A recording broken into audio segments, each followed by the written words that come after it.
Hi అండి, welcome back to my channel. నేను మీ అంజలి. ఇవాళ నేను రావులపాలెం అండ్ రాజమండ్రి ఈ ఏరియాలో ఫిష్ అంటే చేపల పులుసు ఎలా చేస్తారో చూపిద్దాం అనుకుంటున్నాను. ప్రత్యేకంగా చేపల పులుసు చేసి చూపించడానికి రీజన్ ఏంటంటే, మొన్న మేము ఏలేశ్వరం ప్రాజెక్ట్ దగ్గరికి వెళ్ళాము. అక్కడి నుంచి తీసుకున్నాం అన్నమాట ఈ ఫిష్. సో అక్కడ మందులు ఏమి వేయకుండా, అంటే కెమికల్స్ వేసి పెంచుతున్నారు కదా చేపలు, అలా కాకుండా గోదావరిలో లేకపోతే ఇలాంటి డ్యామ్స్ దగ్గర పడతారనమాట. అక్కడ ఏంటంటే ఒక్కొక్క ఫిష్ వచ్చి 8 kgs వరకు కూడా ఉంటుంది. సో నేను 2 kgs ఫిష్ తీసుకున్నాను. అది శుభ్రం చేసేసరికి 1.5 kg అయిందనమాట. సో ఇవాళ మనం ఆ ఫిష్ తోటి చేపల పులుసు చేసుకుందాం. ముందు ఈ చేపల పులుసు చేయడానికి కావాల్సిన ఇంగ్రీడియంట్స్ ఏంటో చూద్దాం. ఎక్కువ ఏముండవు, చాలా సింపుల్. మెయిన్ ఏమో ఫిష్, చేప ముక్కలు. సో ఇదిగోండి, ఇలా కట్ చేసుకున్నాను. చాలా బాగున్నాయి. ఇలా అయితే చాలా బాగుంటాయి అన్నమాట ఫిష్ కర్రీలోకి. అండ్ ఆనియన్ పేస్ట్, అంటే మొత్తం పేస్ట్గా కాకుండా లైట్గా క్రష్ చేసుకున్నట్టుగా, పచ్చిమిరపకాయలు, కొత్తిమీర, బెండకాయలు, కారం, పసుపు, ఉప్పు, నూనె. అండ్ ఇవి కొత్తిమీర స్టెమ్స్ ఉంటాయి కదా, కొరియాండర్ స్టెమ్స్, అంతా దాంట్లో వేస్తే ఫ్లేవర్ బాగుంటాయని తీసుకున్నాను. దీనికి ఎక్కువ మసాలాలు ఏమి ఉండవు, వెల్లుల్లిపాయలు, జీలకర్ర అంతే. అండ్ చింతపండు పులుసు. చింతపండు కొంచెం ముందే నానబెట్టుకోవాలి. సో ఇప్పుడు మనం కూర రెడీ చేసుకుందాం.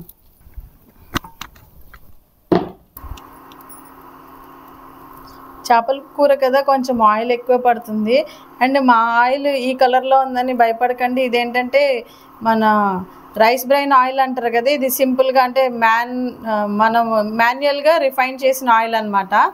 పొట్టుతో చేస్తాం కదా వరి తౌడుతోటి, ఆ నూనె.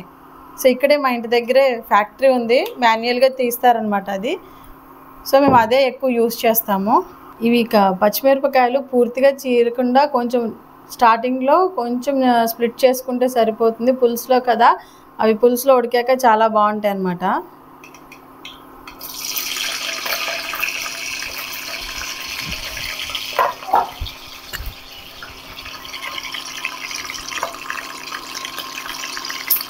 ఇది ఆనియన్ పేస్ట్, బాగా పేస్ట్గా కాకుండా కొంచెం బరకగానే పేస్ట్ చేసుకోండి.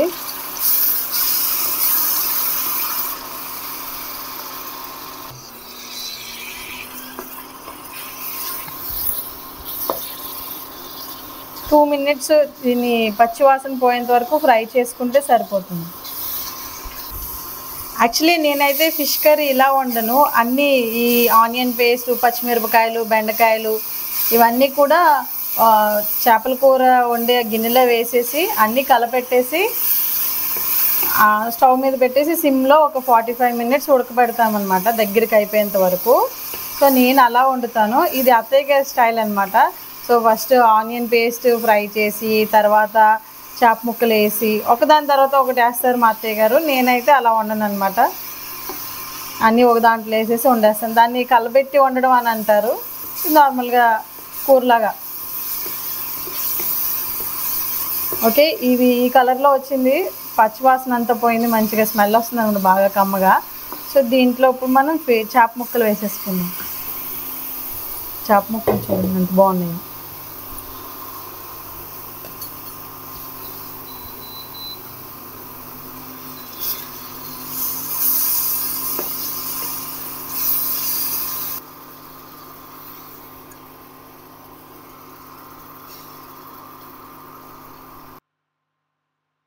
చాలా చిన్న మంట మీద పెట్టుకోవాలి, లేకపోతే ముక్కలు మాడిపోతాయి అనమాట. ఫిష్ త్వరగా అడుగంటేస్తుంది అంటే వాటర్ ఏమీ లేనప్పుడు. సో చూసుకోండి, ఇది ఈ కొంచెం కలర్ మారిపోయింది కదా, కలర్ షేడ్ అవుతాయి చేప ముక్కలు. అప్పుడు మనం పసుపు, ఉప్పు, కారం వేసేసుకొని పులుసు వేసేసుకోవడమేనమాట. సో ఫస్ట్ నేను దీనికి సరిపడా పసుపు వేస్తున్నాను. ఈ పసుపు నేను అరకెళ్ళినప్పుడు తీసుకొచ్చిన పసుపు అనమాట.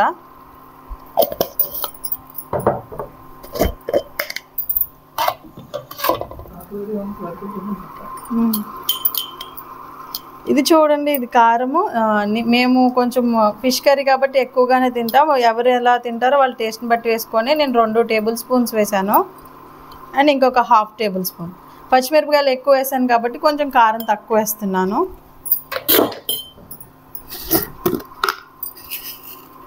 ఇలాంటి నేటివిటీ కర్రీస్ వండినప్పుడు మనం రాక్ సాల్ట్ యూస్ చేయడం చాలా బెస్ట్ అనమాట. ఇది మంచి టేస్ట్ ఇస్తుంది. సో కూరకు సరిపడా ఉప్పు. మీరు ఈ చేపల కూర వండేటప్పుడు ఇది మళ్ళీ చెప్తున్నాను, ఎప్పుడు కూడా తక్కువ మంటలోనే పెట్టి వండండి.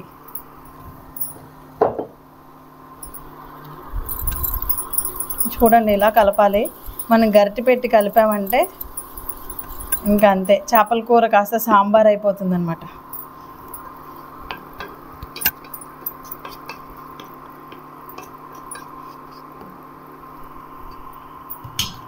వేసిన తర్వాత ఒక 2 minutes లిడ్ పెట్టేయండి.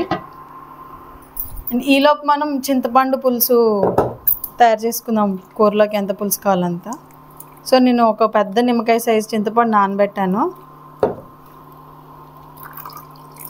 మనం ఇలా డైరెక్ట్గా కూరలో వేసాకనే ఇది ఇంకొక గిన్నెలోకి మార్చుకొని ఈ అడుగున ఈ బెరడు ఉంటుంది కదా, అది వచ్చేస్తుంది అనమాట. అప్పుడు కూర అంతా ఇసుకిసుగ్గా అనిపిస్తుంది. సో అలాంటి మిస్టేక్ చేయకుండా ముందు దీన్ని వడకట్టేసుకుందాం, వేరే గిన్నెలోకి మార్చుకుందాం.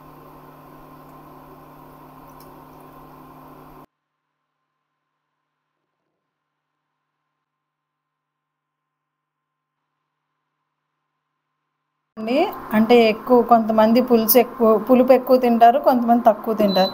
సో దాన్ని బట్టి పులుపు కొంచెం కొంచెంగా వేసుకోండి. చేపల పులుసుకి పులుసు ఎంత వేయాలని చాలామందికి కాదు, నాకు కూడా అదే డౌట్ ఉండేదన్నమాట. నేను ఎప్పుడు మా అమ్మని అడిగేదాన్ని. సో ఒకసారి మా అత్తయ్య గారు చెప్పారు, చేపల పులుసుకి నీళ్ళు ఎంత ఉండాలి, పులుసు ఎంత ఉండాలంటే ఈ ముక్కలు కనిపిస్తున్నాయి కదా పైకి మనకి తేలుతూ, అవి మునిగేంత వరకు పులుసు వేసుకోవాలంట. ఓకే, అది నాకు చాలాసార్లు చేపల పులుసు వండినప్పుడు ఆ టిప్ బాగా పనిచేసింది. ఈసారి మీకు అవసరమైతే అలా ఒకసారి ట్రై చేసి చూడండి. చేపల పులుసు చేప ముక్కలు పూర్తిగా మునిగేంత వరకు పులుసు వేసి సిమ్లో పెట్టి దగ్గర గంట ఉడికించుకుంటే చాలా బాగుంటుంది.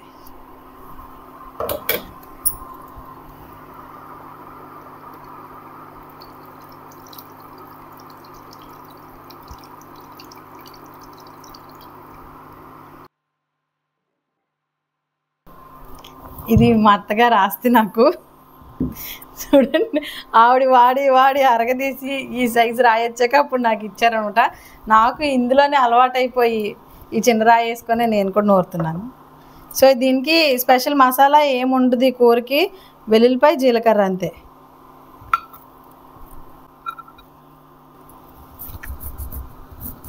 ఇలాంటి అద్భుతమైన ఆస్తులు మీకు ఏమన్నా ఉంటే కింద కామెంట్ సెక్షన్లో చెప్పండి. నేను ఇలా నూరి వేసింది ఆ ఫ్లేవర్ చాలా బాగుంటుంది అన్నమాట కూరకి. సో అందుకని ఇలా నూరుతున్నాను. ఈ చేప ముక్కల్లో ఉన్న పులుసు కొంచెం ఉడికాక ఇలా ఉడికి పట్టిన తర్వాత మనం బెండకాయ ముక్కలు వేసుకోవాలి. ముందే వేసుకున్నాం అనుకోండి మెత్తగా అయిపోతాయి అనమాట. అండ్ వీటికి ఇలా ఇంత పొడవుగా పెద్దవే కట్ చేసుకోవాలి. చిన్నగా కట్ చేస్తే మ్యాష్ అయిపోతాయి. మధ్యలో ఒక స్ప్లిట్ పెడితే సరిపోతుంది, కొంచెం ఘాటు పెట్టుకుంటే సరిపోతుంది.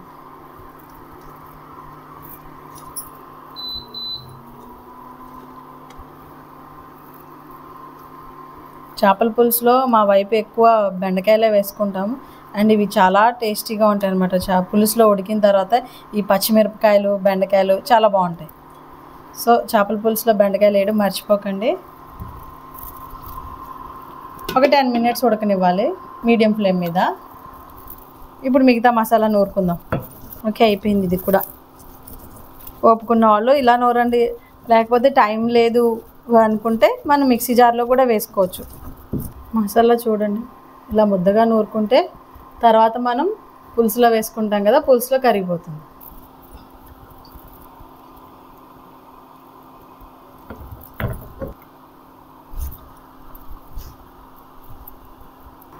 బెండకాయ ముక్కలు వేసిన తర్వాత 2 minutes మూత పెట్టేసుకున్నాం కదా, మళ్ళీ ఒకసారి తీసుకొని మనం ఇలా కలుపుకుందాము. చేపల కూర ఎప్పుడు కూడా ఇలాగే కదపండి. నేను ఇప్పటికీ చాలాసార్లు చెప్పాను, ఎందుకంటే గరిటెతో కలిపామంటే ముక్కలు ఇరిగిపోతాయి. సో గరిటె మాత్రం యూజ్ చేయకండి. ఇప్పటి నుంచి మనం చాలా స్లో ఫ్లేమ్ అంటే సిమ్లో పెట్టేసుకోవాలి, చాలా తగ్గించేసుకోవాలంటే మొత్తం చిన్న మంట పెట్టుకొని ఒక 20 to 30 minutes ఉడికించుకుంటే చాలా బాగుంటుంది. ఎక్కువ టైం అని అంటారేమో, సో అది సిమ్లో ఉడికితేనే చాలా బాగుంటుంది అనమాట. పెద్దగా పెట్టేసి మనం హై ఫ్లేమ్లో పెట్టేసి ఉడికించేసామనుకోండి ముక్కలు ఇరిగిపోతాయి, టేస్ట్ కూడా ఉండదు. సో సిమ్లో పెట్టి ఉడికించుకోండి. కొంచెం ఉడికాక మనం అంటే రాళ్ళు ఉప్పు వేసాం కదా మనం, అది కరగడానికి టైం పడుతుంది కాబట్టి సో ఇప్పుడు ఇది కొంచెం ఉప్పు చూసుకొని, ఉప్పు పులుపు రెండు సరిపోయాయి. కొంచెం లిటిల్ బిట్, ఎక్కువ కాదు కొంచెమే, 1/2 టీ స్పూన్ అన్నమాట.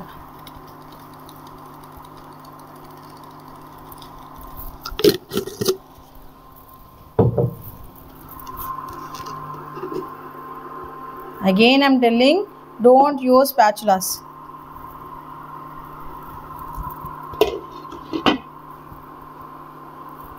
ఓకే, ఒక 10 minutes వదిలేండి దాన్ని అలాగా.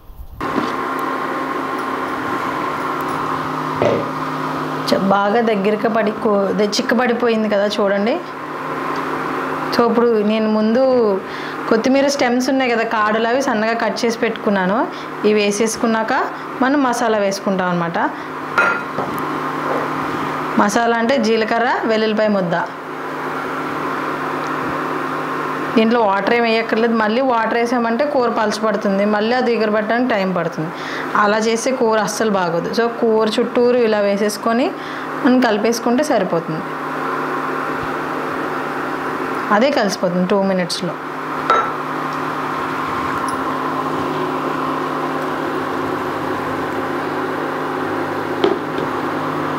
ఓకే, కలిసిపోయింది చూడండి మసాలా అంతా.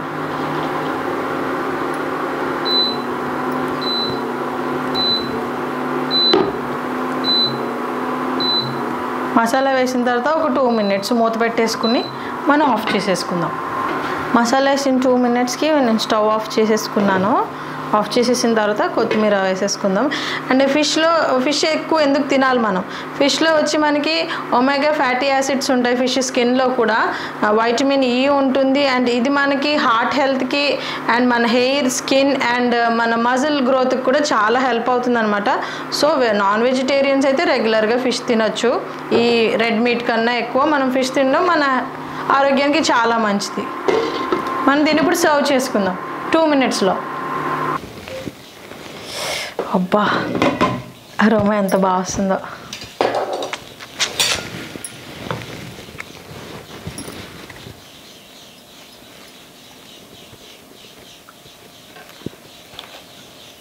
చిక్కగా అంటే ఇలా ఉడకబెట్టుకుంటే సరిపోతుంది. కూర ఇలా చిక్కబడితే, మరీ చిక్కగా అంటే అది చేపలు ఎగిరైపోతుంది, పులుసు అవ్వదన్నమాట. So let's serve.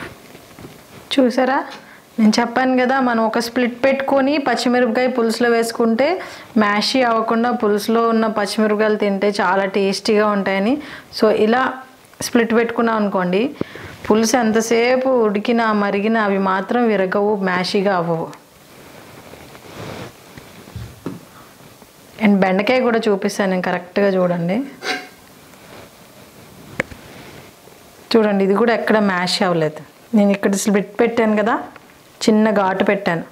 సో దాంట్లోంచి పులుసు లోపలికి వెళ్ళి ఉడికి బెండకాయ కూడా చాలా టేస్టీగా ఉంటుంది.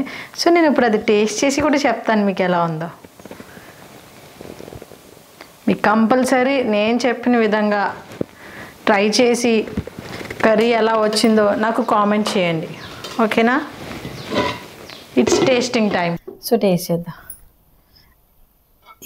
ఇది నా రెగ్యులర్ ప్లేటు, కానీ వాళ్ళు దీంట్లో వద్దు, కొంచెం పెద్ద సైజు తీసుకుందండి. చేపల పులుసు కదా, పెద్ద కొంచెం.